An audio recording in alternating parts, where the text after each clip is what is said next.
Hey,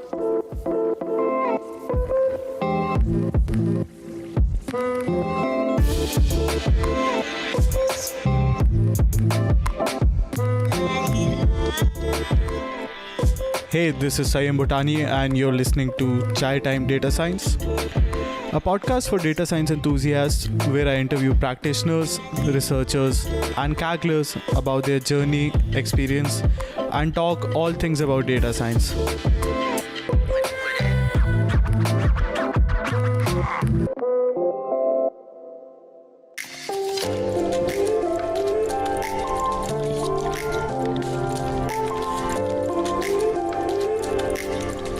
Hello and welcome to Quarantine Content with my Kaggle heroes, CTDS.Show. In this episode, I interview dual Grandmaster and competitions master Rob Mulla. We talk about Rob's journey into data science. He started as an electrical engineer, transitioned into analytics and data science. I try to connect the dots in this interview. How did he get interested in data science, and how or if was Kaggle helpful? Rob has been sharing a few interesting kernels which are called race to the name of the competition, and many amazing other kernels as well. We discuss about his process of creating them. We also discussed two of his recent amazing finishes on different competitions. The first is a solo golden finish. Yes, solo golden finish on University of Liverpool iron switching competition, as well as a 15th position silver finish on the Trends NeuroImaging Competition. This interview really connects the dot well for anyone who's looking to make a transition or just starting their journey in data science and is interested in Kaggle. So I hope you find a lot of interesting golden nuggets, pun intended, in this conversation. Without further ado, here's the interview. Please enjoy the show.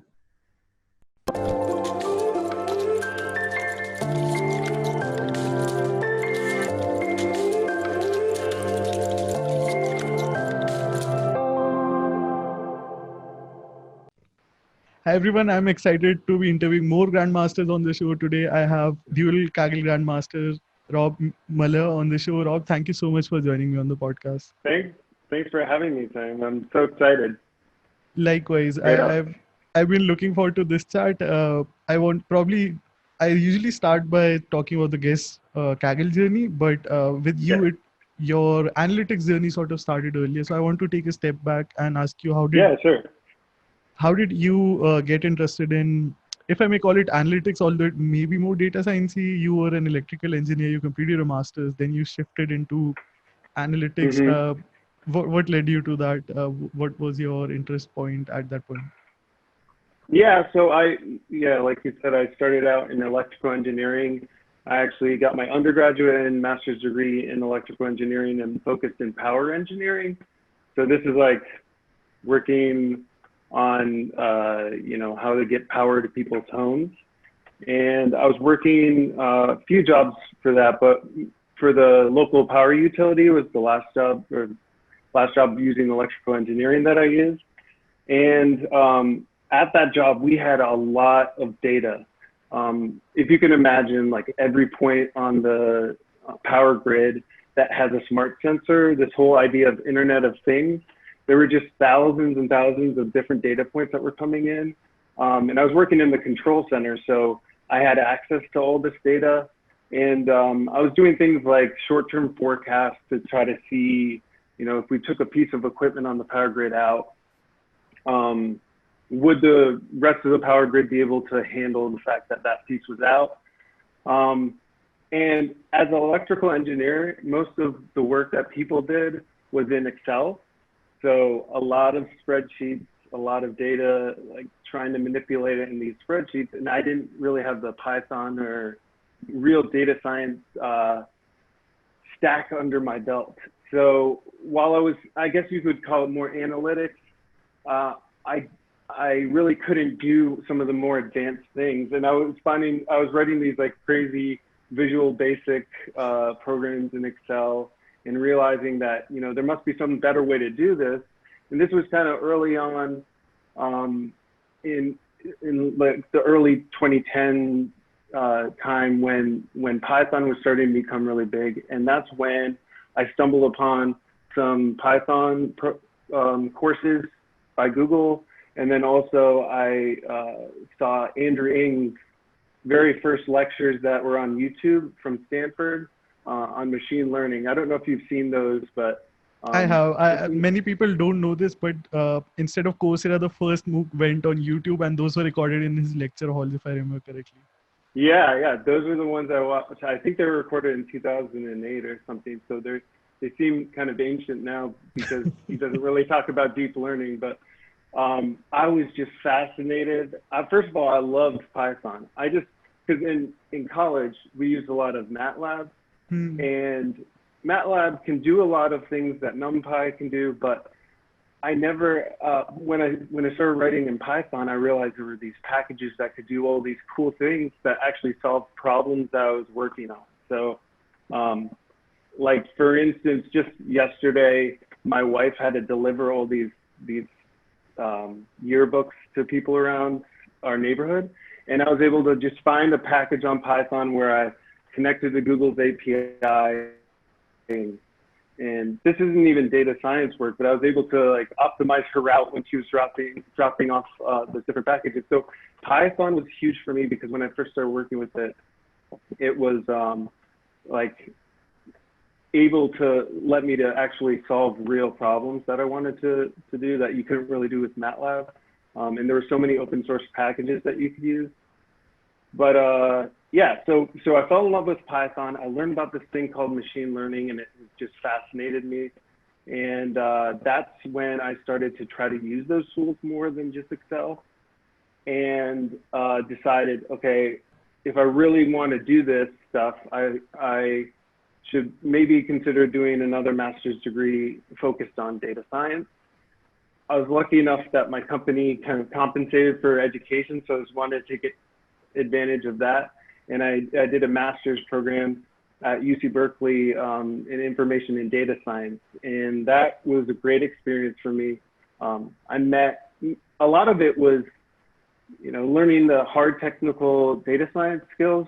One of our classes was in applied machine learning. So we did a Kaggle competition. It was one that had already finished, but that was really my first experience with Kaggle. But also learning, the ethics behind data science, how to present, a lot of other skills, and then just meeting my classmates that were equally as excited about data science was a good experience for me. Sorry, please go. Yeah, go ahead.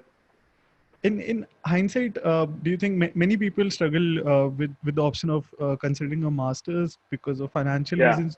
Do you think Kaggle is a better option, or what do people miss out if they just take up Kaggle and online courses instead? Yeah, so I think that's a great question, and I think each person probably has their own unique situation that might cause one thing to be better than another for them. I know personally, I was blessed to have the opportunity to do school and have a good bit of it compensated for me. I think that Kaggle teaches you a lot, and you can just learn a lot out of the box. Actually, after I finished that master's degree in data science, I was talking to my wife about what comes next, because I'm really passionate about data science, and I also just like to keep myself busy. And I was actually talking to a professor at a school nearby about maybe doing a PhD. And that was at the same time I was doing Kaggle, and I thought to myself, like, out of these two, I could spend 3 or 4 years of my life devoted to a PhD, or I could really dig into this Kaggle thing and maybe get a little bit more exposure. So when it came to that, I decided, to dive into Kaggle more than pursuing more education. So I don't think there's one answer that's best for anyone. I do think that there's a lot of benefits that I got out of my master's program, but I could see how others could do just as well with just learning on Kaggle and all the free resources that are out there. So you mentioned about data related to electricity distribution. Can you put that into context compared to the ASHRAE prediction competition? How would the size of these data sets compared to that? So that competition was really interesting. I wish I had more time to work on that competition because there was another one I was devoted to at the time. But that was actually forecasting demand at the building level. Building blocks. And I was working at a power utility, so there were a lot of other things we had to consider, like further up the stream, I guess you would say, in the power flow, at the substation level and then the transmission line level. And there's this whole optimization problem where you want to have, you know, generators on in certain points in the system that flow in an optimal way to serve your load. And yeah, it's similar in some ways. I'd say the way it was actually very similar at competition is weather is a huge indicator of how much demand is going to be drawn, because in the summertime, people are turning on their ACs. And in the wintertime, most people have, at least in this area, have gas heat. So you'll see just the demand in the summertime follows how humid and how hot it is outside. And you definitely saw that in that competition. That competition also was a little strange. And I didn't understand it at first, but they provided you what the weather was. And when you're actually trying to predict power consumption, you don't know for sure next week what the weather will be. You have the forecast, but there's some uncertainty in the forecast that you have to take into account if you're going to use that as an input to a model. How does it affect at the source level if we're able to better predict power use cases? Don't we already have all that figured out? We have nuclear reactors, everything. Why do we still need to figure out how much power is required? So for me, when I worked at the power utility, there are pieces of equipment at the different substations, and they're big generators, or sorry, not generators, big transformers at a substation, and you have to do maintenance on them. So you have to take them out of commission, they drain the oil from them, they refill with new oil. When you do something like that, you don't want everyone's power to go out, obviously. So you have redundancy built into the system, but you also want to make sure that even if you have that piece of equipment out of service, if the next piece of equipment fails just for some random reason, if a squirrel gets into it or something else, then you don't want everyone's power to go out either. So you run these simulations and you forecast what the demand is going to be like, because you'll want to take that piece of equipment out for maintenance when demand is low. And to be able to forecast that is really important, because then you can sort of understand how much risk you'll put the system in when you take something out of service. Understood. So I also want to ask you, you were new to Python, you learned all about it. Then how did you go about learning Python? Because there are two approaches that everyone comes across, which is, should I go along the object-oriented programming path, solve all of those lead code questions, or should I just try and hack my way around using this to whatever I'm trying to apply it to? Which approach did you follow and work for you? Yeah, another great point. And I probably will say this a lot, but I think that every person probably has their own, situation. They might learn best or do it, or learn in different ways. For me, before I started my master's in data science, I took those small courses in Python, but then I just did the whole MIT X. There's a free MOOC for learning Python. And I thought that was huge for my foundational understanding of object-oriented programming, but also things like try and accept clauses and certain things that once you have a foundational knowledge of, then you can take the jump into doing, more data science things. I think you can hack your way around it, but you might pay for it in the long run. And each person has their own approach, but for me, I felt the best approach was learn some foundations in programming in Python and then move on to the data science stuff. I think the key is not remaining stuck in either loop. So either you work on your foundations and then jump to it, or maybe not going back and forth constantly. Yeah, yeah, definitely. And I think Kaggle's a great place to, practice those skills. We'll talk more about kernels and discussions later. Now Hmm. I still want to continue with your journey discussion. Later you transition to Absolutely. Marriott. So Yeah. why does Marriott need to even predict anything? Aren't they always completely booked? Isn't it this famous hotel chain that's always booked? Yeah, it's a great company to work for. Always booked. Nowadays, not so much with everything that COVID-19 is happening. The hotel hospitality Yeah. industry in general is having a really hard time. Um, but but the work I did at Marriott, not to get into too much detail, but basically, if you have some thing to sell, usually you're just going to sell, like if you're selling a pencil for $1, you're selling a pencil for $1. But with a hotel room, I could sell that hotel room to you today for, let's say, $50, or I could sell it to someone else next week for, and we're talking about a hotel booking in the future, 2 months down the line. I could sell it to someone else in a week for $200, then maybe I shouldn't sell it to you right now. Hmm. So forecasting what type of demand you'll get, how much people will pay, and at what time close to arrival date they will book is a real important, and it gets really complicated really fast type of problem that you're trying to optimize so that the hotels don't necessarily sell all their rooms for the cheapest price, that they actually optimize how much revenue they can gain. And Marriott was a great company to work for. I really enjoyed it, and a lot of interesting problems and great people I worked with there. I'm sure there are many parallels that we could go into, but I want to come to Kaggle also. I think it was right around that time you started working on Kaggle competitions. How did that help you Hmm. at work? Was it at all helpful in your data science journey, in your data science work?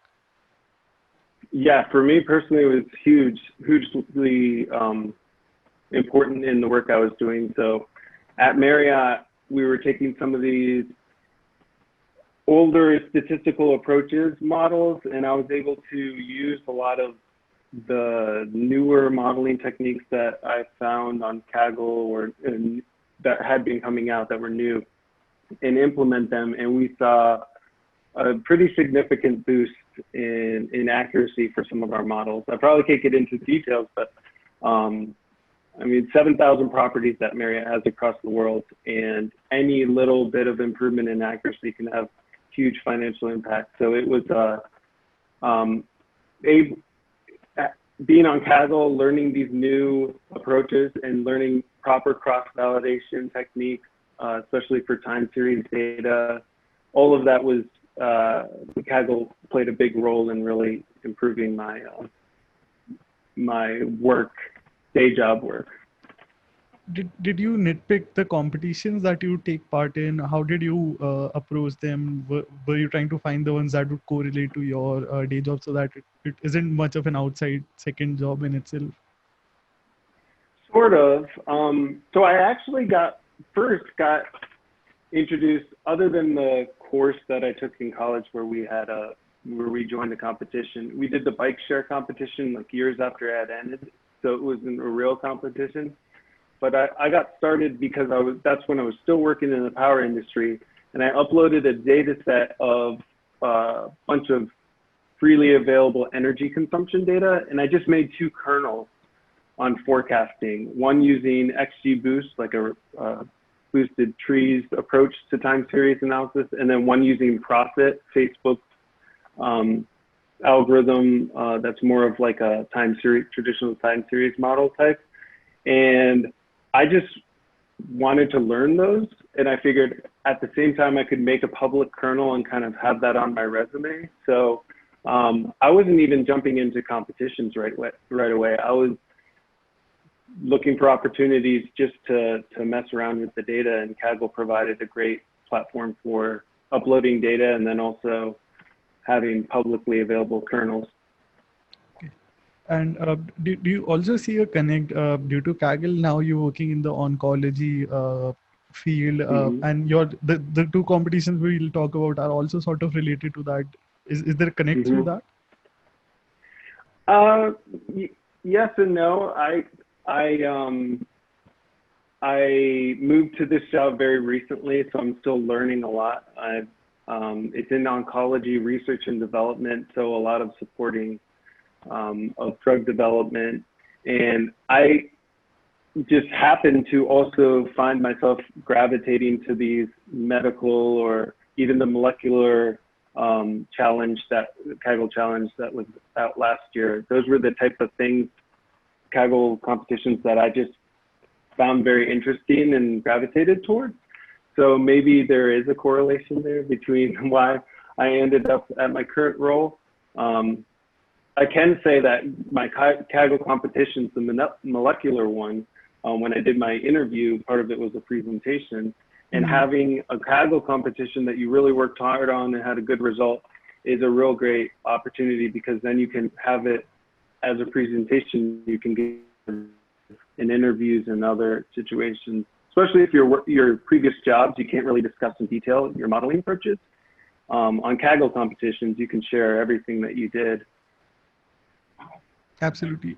Do you have any suggestions on how should one maybe represent their learnings or their results on Kaggle in the best way to recruiters?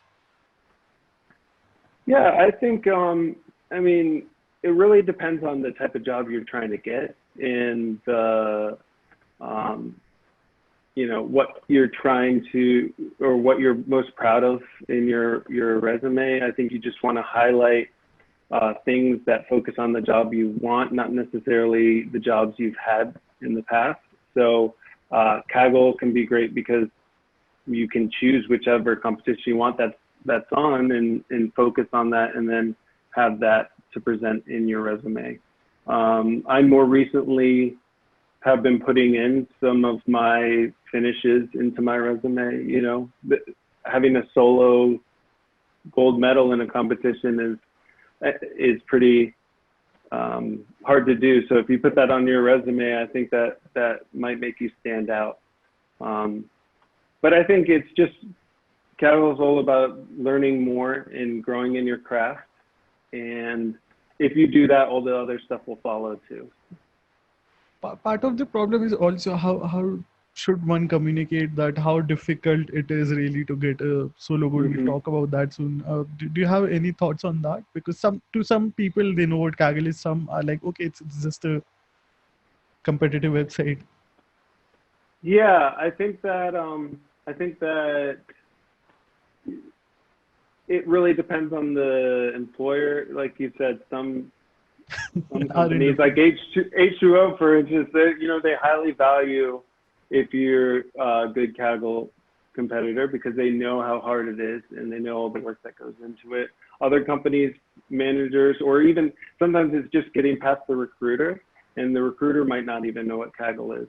Hopefully, if they're recruiting for a data science position, they would. But that might even be a good indicator for you if the job's a good fit for you. If you really like Kaggle sort of problems and they don't know what it is, maybe they're not doing that type of work. Not necessarily that's always the case, but yeah, there's no one fit answer. I think having a diverse portfolio is important. So Kaggle can be one of those components. I think that, investing time in competitions, but not only competitions, but notebooks and taking maybe notebooks and making them into blog posts can be other ways that you show your experience and your skills in data science. There's a lot of ways to do it. That's a great idea. But to warn many people, please don't put Titanic competition on your resume. Maybe that's not the best thing. Yeah, that's definitely true. A lot of people have seen that data set so far. Yeah. So now coming to your Kaggle journey, how did you improve upon your skills from your first kernels? What competitions did you join, and any favorite battle stories, as I like to name it? Yeah. So I really started out thinking that Kaggle, at least from the competition side, was unattainable to succeed in. I thought it would take way too much of my time, which it kind of is true if you want to be invested in competitions. But I thought that, you know, kernels, it was called kernels at the time, now it's called Kaggle notebooks, but those are a much more approachable entry to Kaggle for me. And the first real competition I got involved in was the 2018 Kaggle survey competition. So I just had an idea of what I wanted to show with the Kaggle survey data, and I made a public kernel. And I think the hardest thing was just taking that step of making the kernel public. And I encourage everyone to do that. Just if you're making original work, make it public and get immediate feedback. And I was getting good feedback from it. They had a weekly prize that they were giving out, and I got one of those weekly prizes. So I was like, okay, maybe the work I'm doing is actually pretty good. And then I ended up getting second place in that competition, which was really exciting. And then I also started making kernels for other analytics competitions that Kaggle holds, like specifically the sports-related ones I really liked. There were 2 analytics competitions for the NFL and one recently for the NCAA data set. So I think that if you find some data set that you're interested in and you think is fun to work with on its own, then when you start making a kernel with it, then I think that shows. And that's really how I started getting involved in Kaggle.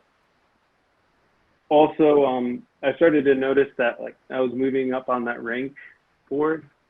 And when you start to see that, I think like the things in your brain that link Dopamine up with release. Like reward. Yeah, dopamine release starts to kick in and you want to do better and it becomes more competitive. And that's when I started to make more kernels for new competitions.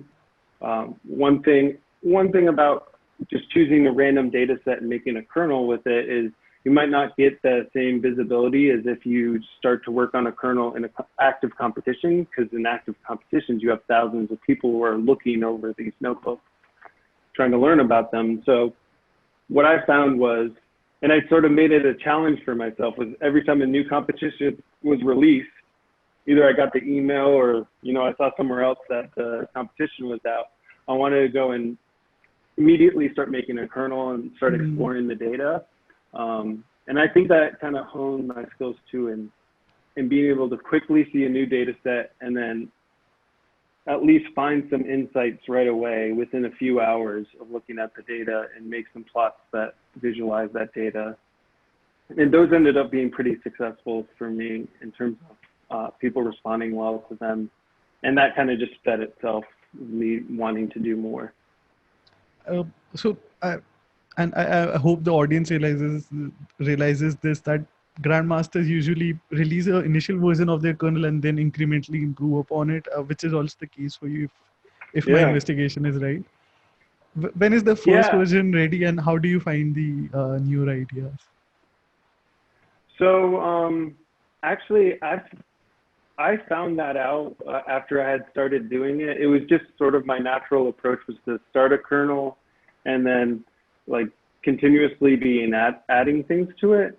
But yeah, that also adds a lot of exposure because I'm sure if you modeled what makes a high scoring or high upvoted kernel, one of the indicators would be how early it's released in a competition if you're releasing it for competition data. So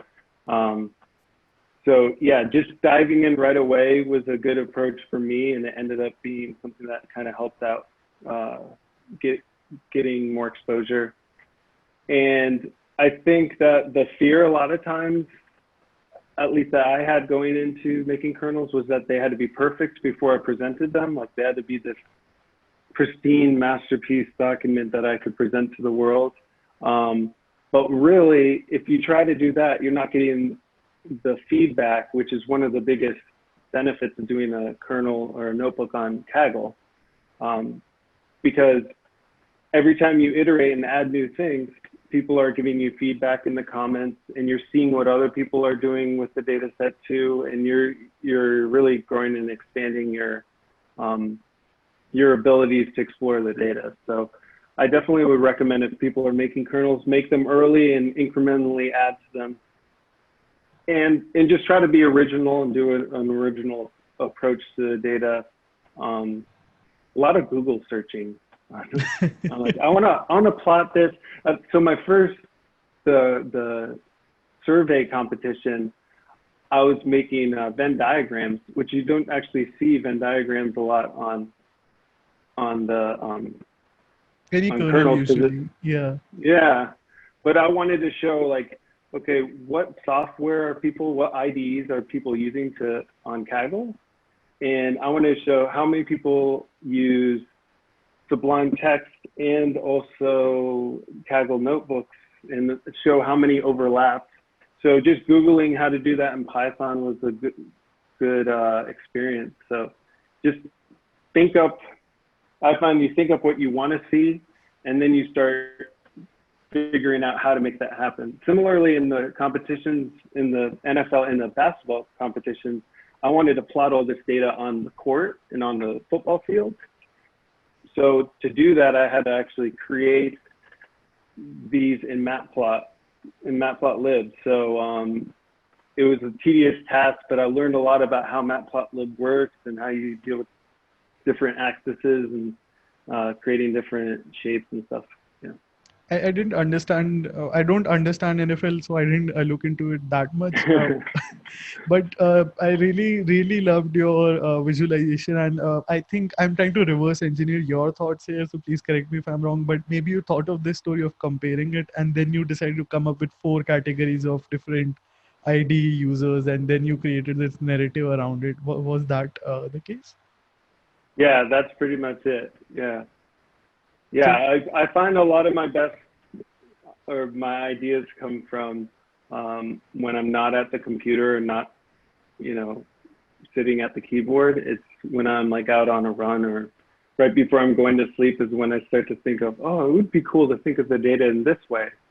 And then you go back to the computer and you start to code it up. Okay. Did you, so you're a dual Grandmaster now, did you decide to focus on kernels and discussions first, or was it in parallel across competitions, kernels, discussions, all three? No, definitely my approach at first was I was seeing that my kernels were doing well. So once I got to the point where I was a kernel master and I saw that, maybe becoming a grandmaster was possible, that's when I really started making a push to publish more kernels. And discussions kind of came along by itself. I wasn't really focusing on trying to get discussion points. But certainly notebooks and kernels was my focus in the first 6 months, year of my Kaggle journey. Probably starting with that 2018 survey competition. How did the idea of, I missed one point, which was the race kernels and discussions you've created. Can you share the story behind that? The race to XYZ competition. Oh, yeah. Yeah, so one thing, I don't know if everyone knows, probably a lot of people already know this, but during the competition, so what I like about competitions, apart from just the actual learning competition itself, is also like the sport aspect of it, because you're watching people compete, and the leaderboard is constantly changing every day. And you make a submission, like, you're up 20 position, you sleep, you're down by 30 because someone has released a kernel. Yeah, and not only yourself, you get to, once you're on Kaggle enough, you recognize people, you know which people are successful. Like Anandara, he has, I've seen him just start at the bottom of the leaderboard and in like 3 days, like slowly work his way up. So seeing these people battle it out, even if you're not involved, I thought was exciting to see. So one of the things you can do in the leaderboard is download the raw data and see who submitted when. You only see their submissions that scored better than their previous submissions, but then you kind of, I had the idea of taking that and then making it more of like the timeline and see who was in first place when, what scores were there when. And actually, one of the plots I made, you see every submission throughout the timeline of the competition. And like you said, when a public kernel is released, it's like a red line where everyone jumps to that high score because everyone submits that public kernel. So it's sort of cool to see at a meta level what's going on in the competition and how the race is forming out. That's where my idea for those kernels came.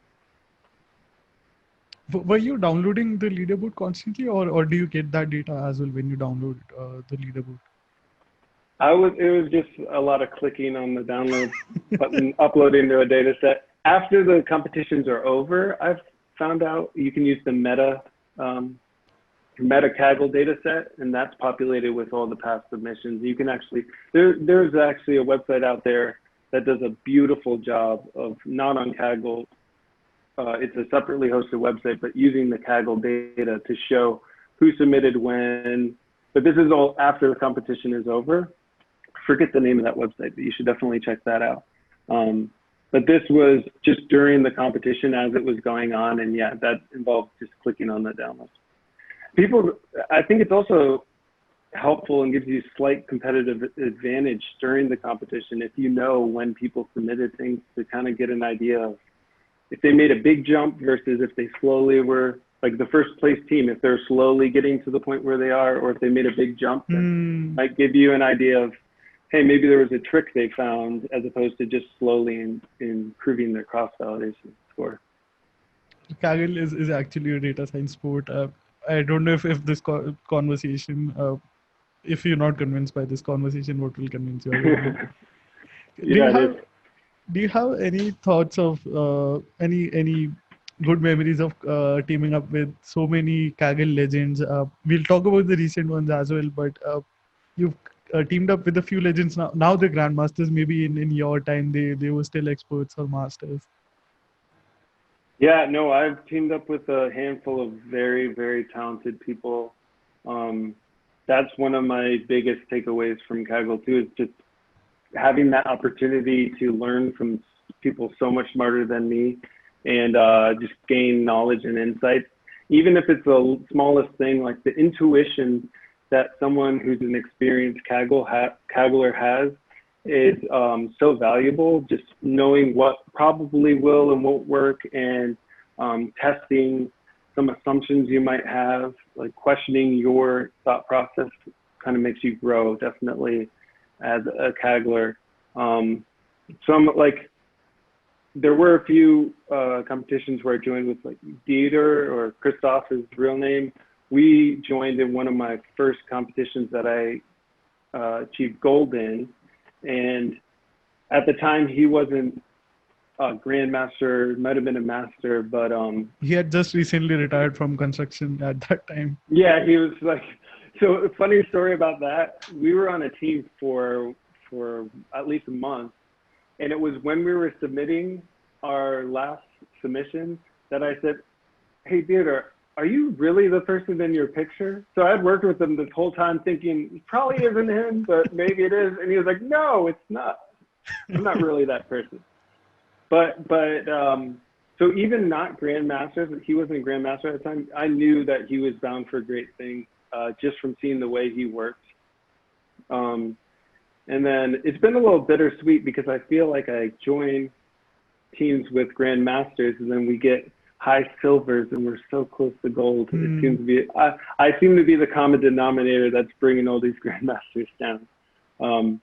But there are so, yeah, you can learn so much from teaming with people, and it's not necessarily just teaming with Grandmasters. It's just teaming with other people that have different thought processes. Like I was going through and looking, I think I've teamed with people from India, France, Germany, Poland, China, Greece, Italy, Japan, Spain, Brazil, all these places that I would never be able to do in a work setting. So taking advantage of that is a really important and good part of Kaggle. Do you have any suggestions? Because someone like me would look at a golden picture and they think maybe I should team up with the Grandmaster because that's best for my result. But I know in my case I'll feel like an idiot when I would have teamed up with the Grandmaster. Do you have any thoughts there?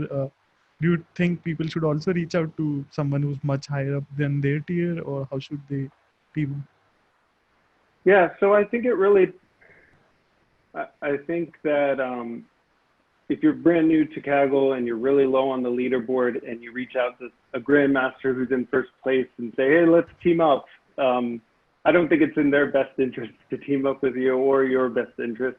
I think a good goal is to just actually working by yourself sometimes. There's kind of a balance you have to play, because working by yourself sometimes you can learn a lot of different things than you might on a team, because on a team you tend to rely on those people for other things, or you're not forced to explore every possible approach to the data. So I would recommend new people to try competitions alone, solo at the beginning, at least for a few. And then when you're looking to team up with people, look for people in your range. And it doesn't matter what their ranking is. Just try to find someone that you maybe see is active on the discussion boards that maybe would be a good fit for your personality type. I know when I join teams with people, I just like love to vomit on our Slack channels of like all my ideas.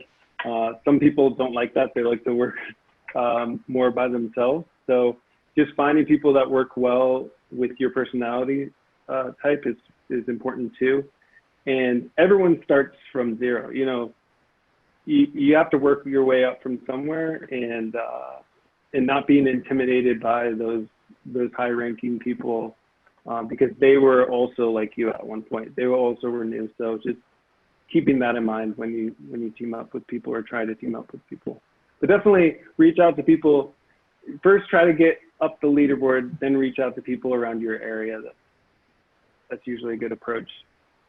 What's your test of approval that you are actually learning? Because most of the times we start by just copy forking, tweaking a few things. Hey, that improved my score. Let me blend it. Let me average it. Let me do some weighted ensembling. All that witchcraft. What's the real test of your improving on Kaggle? Yeah, so I think that's an important part, maybe as a new person to Kaggle, is taking other people's ideas and running them. Not only just running let's say there's a high scoring kernel, don't just run it, but read through it and understand each step and what the person who created the kernel was doing. Maybe even trying to find things they did wrong and that you would improve on. And maybe that's good enough for your first competition, trying to improve upon someone else's work. But then you have to reach a point, and this is where I reached a point where I said, okay, I'm going to start this competition now and not look at kernels and try to just do this all by myself. Actually, the ION competition was one where I just decided I'm not going to really look at other people's stuff until I have a good foundational code base that I've written myself. And then maybe stealing little ideas from other places. But that takes time to get to that point. And once you are at that point, you'll find that you can actually create your own processing and stack that works best for you. And then also I would say it's important to do something different than what everyone else is doing. So in the neuroscience competition, I saw most of the best public kernels were doing one thing. So I purposely decided, okay, I'm going to just focus on some other thing, because I can always blend my submission with theirs. But if I find something new, it'll add diversity to the mix of our submissions. And yeah, that tends to be a good strategy as well. That's a great suggestion. Congratulations on your two recent amazing. One was golden, second was almost. I feel your bittersweetness, but congratulations on the two amazing finishes. Yeah. They say, isn't the phrase like coming in second place is like kissing your sister. Because sometimes it feels that way when you're just right outside the gold medal. You feel good. It felt good, but it was so close. I wish I could have made that extra jump, but you win some and lose some. You'll Yeah, but the next competitions will get there. Yeah. So it is extremely hard to do well in these competitions. There's so many brilliant people out there. So any sort of achievement, I know some people post like their first bronze medal that they achieved. You should celebrate that if you're able to achieve that, because everything is part of your journey. And you know, success means a lot of different things to different people, and celebrate it when you do succeed. absolutely. So I want to start by celebrating your solo golden success on University of Liverpool iron switching Kaggle competition. If the audience wants to look it up, that's the name. Can you help set the stage by telling what the challenge was, what the problem statement here was, and why did you find it interesting? Yeah, so this was the ion switching competition hosted by the University of Liverpool, and the data that was provided was almost audio signal, time series data, very noisy data. And what we found out was it was semi-synthetic. It was data that was fed through a real physical amplifier and then recorded. But the idea is with these ion channels are parts of proteins, and I'm probably speaking outside my knowledge here about exactly what we were predicting, but the idea was to predict, given this audio, how many open channels you have. So that could be anywhere from 0 to 10, and they tended to move in increments up or down. And this was a competition that just dove right into exploring the data, and that was extremely important because there were certain things that you would notice if you plotted the data that you wouldn't just see from looking at statistics like mean and median. The data was cut up into like these little segments, and then some of them had these drifts added to it. So the signal would just kind of have a sinusoidal up and down, or like a linear transformation kind of to it. So one of the first things that I worked on was removing that drift from the data. That was a week or so of really challenging myself to think of, okay, what's the best way to remove this? Then right after that, it was publicly shared. So everyone had that, someone unshare. So that's just part of the competition, trying to stay ahead of everyone else. But the other part of this was finding an algorithm that could appropriately detect the difference between the noise in the data and the actual channel signal level that it was at. So I tried, this was just a lot of experimentation with different models. And one of the traps that I had fallen into in previous competitions was I was more of a tabular data guy. I was used to using light GBM and XGBoost, and that would be my first go-to. And I did try some modeling with that, but I knew for this competition that some deep learning approaches would be needed to best process this data and to remove the signals. There was a public kernel using WaveNet, which is a deep learning architecture specifically for sound and audio, that showed some good results. And I was just messing around with and experimenting with different learning rates, different, different sizes of the head of the model, different implementations. And what I found was combining this WaveNet with an LSTM, just stacking them on top of each other, had really good results.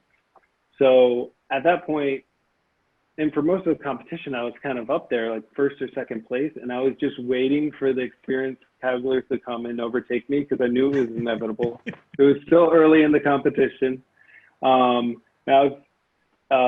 This also happened to happen, competition was going on during, right when COVID-19 started really hitting the US. And I was working for Marriott at the time. They had a furlough, so basically have all their employees not really working because no one was staying at hotels. So I had a lot of free time to work on this competition at that point. And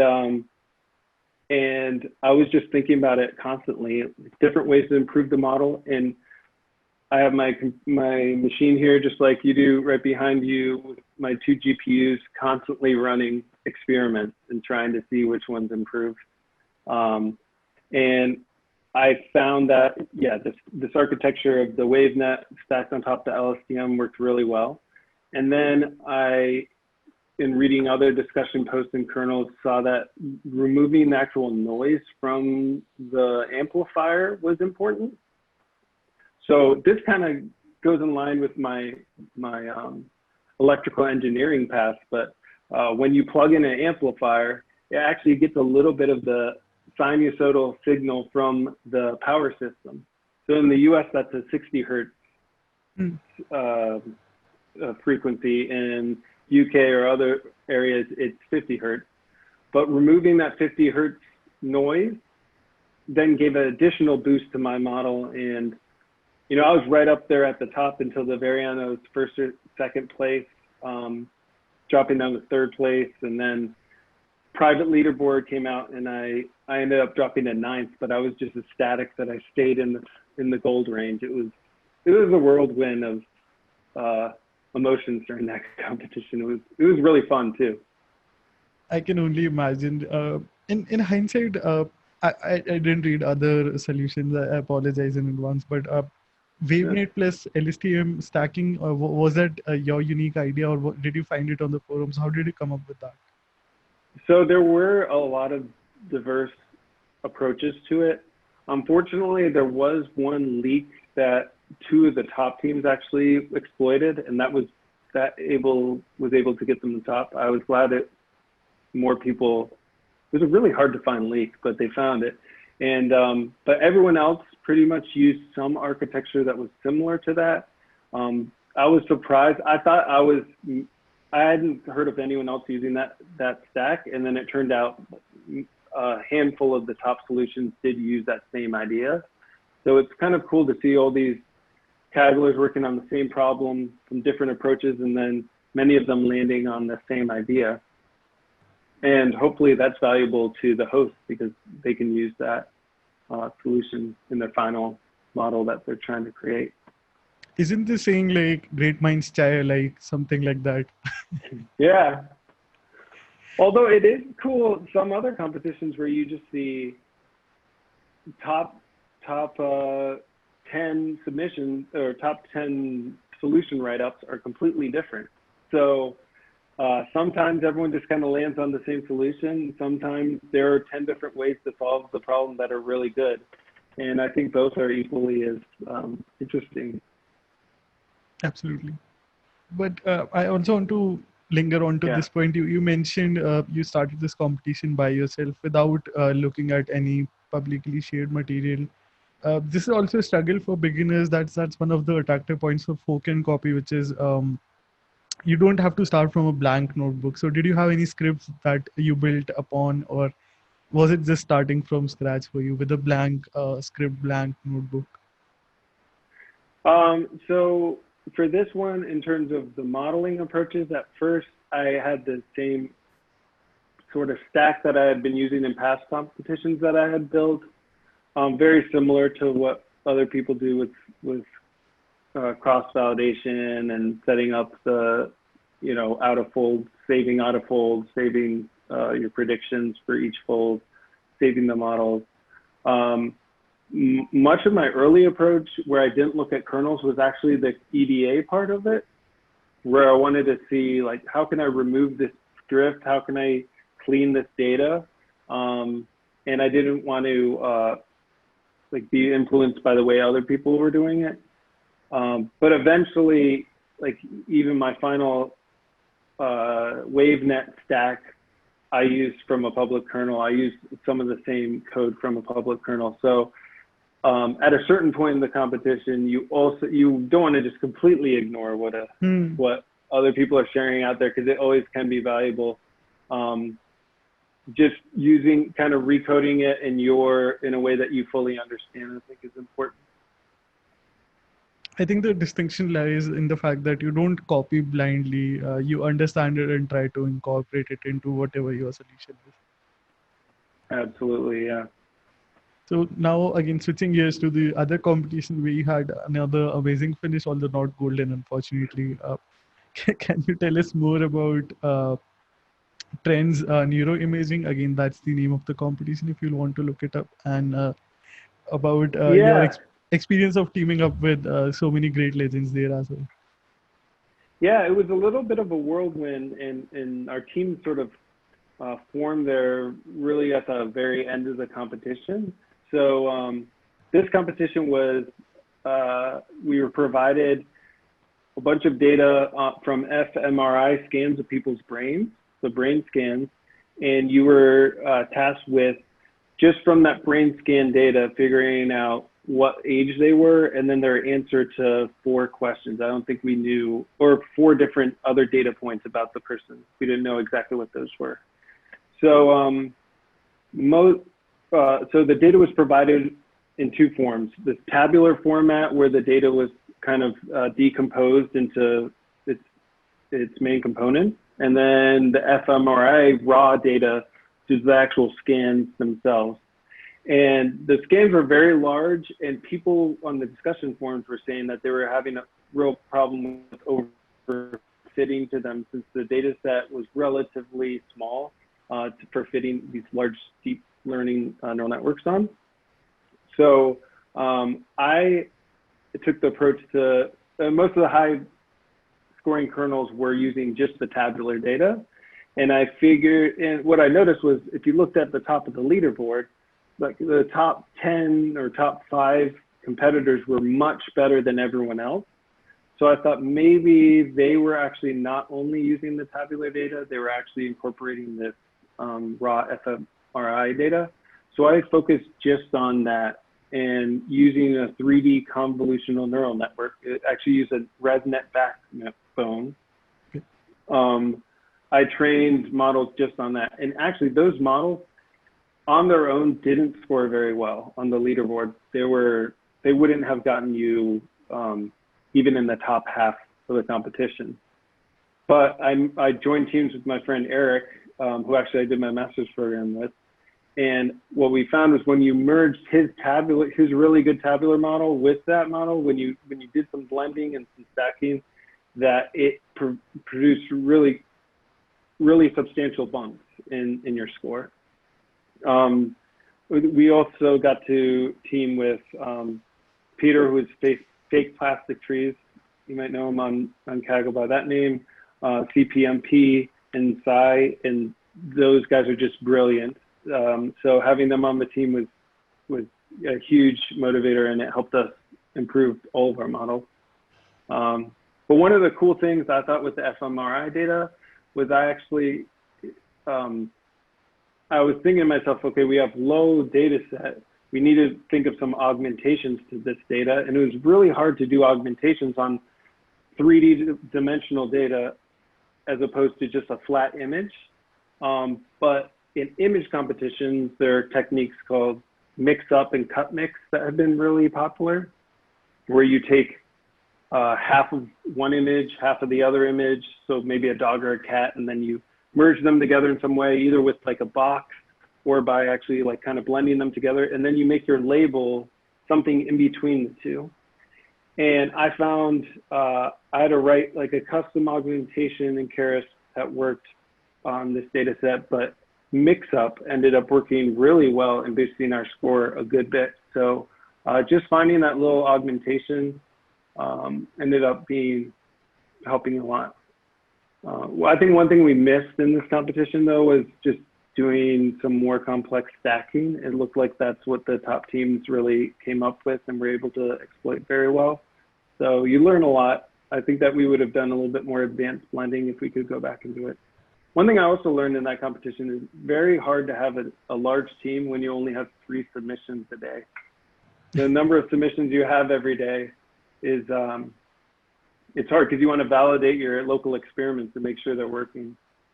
There's also some added complexity in this competition with, they had training data that was all from this one fMRI site. And then the test data was mixed from that one fMRI machine, but also a second one, the Site 2. And we didn't know exactly the ratio were in Site 2, so it made your cross-validation a little bit more suspect. You could never fully trust it because you thought maybe the Site 2 in the test set was what was making your local cross-validation and leaderboard score not perfectly aligned. Interesting.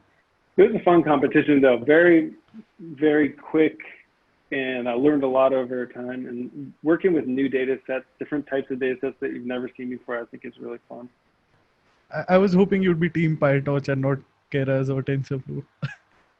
So actually I was Team PyTorch in some image competitions, and I love PyTorch, but I've found in these recent competitions, if I want to do something quickly, Keras actually works a lot of times, and you can always port it over to PyTorch later. I think diversifying what you know is nice. So learn two things. Why not? Okay. You don't have to make teams of everything. This is a repeat question, but every time I get different answers and very valuable answers to this. What's your best advice to people who are just starting out, whether on Kaggle or in data science? Yeah, and that's a great question. And I think that just like most of my answers, I'd say it depends, depending on the person, the answer is different. And probably if you're getting just started on Kaggle, you first should think through what are your goals? What do you want to get out of Kaggle? Because ultimately, you want Kaggle to work for you. You don't want to work for Kaggle. You want to gain as much as you can out of the experience. So thinking that through probably is important first. And then once you have decided, you know, I want to be good at kernels, or I want to start learning more about deep learning, or I want to do time series, then pick a competition, just dive into it. Don't be afraid to get started. I know for me with kernels, the hardest thing was just clicking that make public button, because then you know you're kind of out there. And same thing with competitions, like making your first submission is often the hardest part. And then another suggestion would be just to not necessarily compare yourself to everyone else or to the Grandmasters, or compare yourself to even everyone on the leaderboard. Just compare yourself to how well you were doing yesterday. So try to always make each day improve on one thing, and over time you'll see that you're actually making big leaps. But it happens slowly and it happens in small increments. Absolutely. In daily context, it appears like a very small delta, but in a few months span, it's a bigger delta relatively. Absolutely.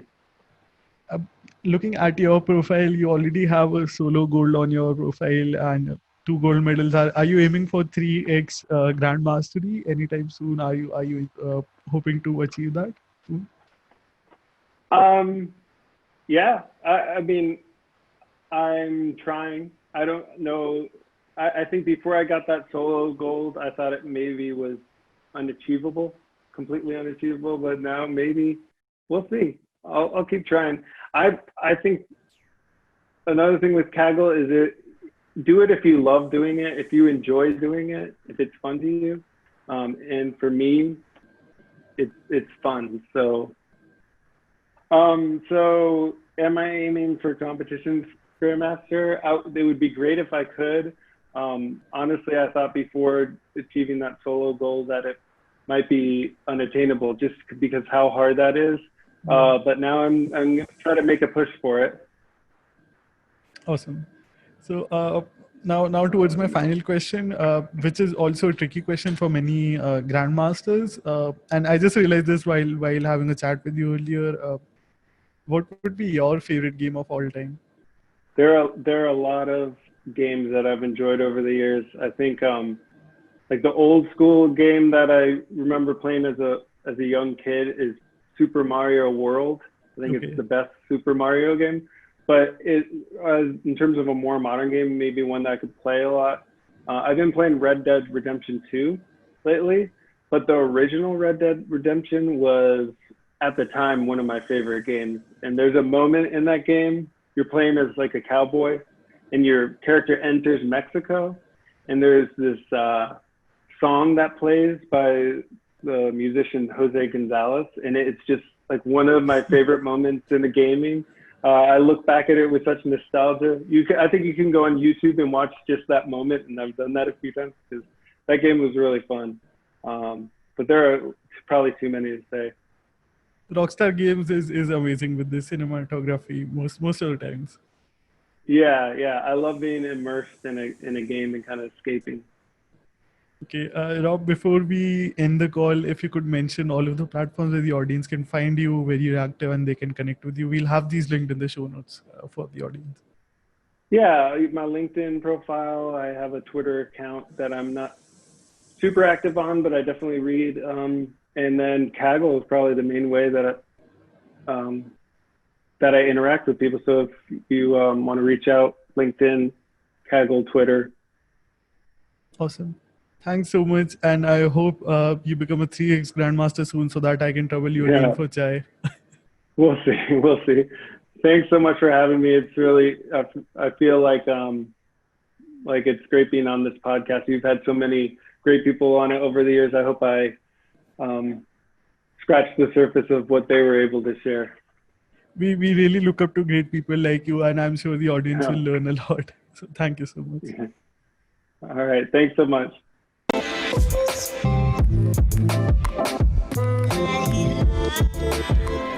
Thank you so much for listening to this episode. If you enjoyed the show, please be sure to give it a review or feel free to shoot me a message. You can find all of the social media links in the description. If you like the show, please subscribe and tune in each week to Chai Time Data Science.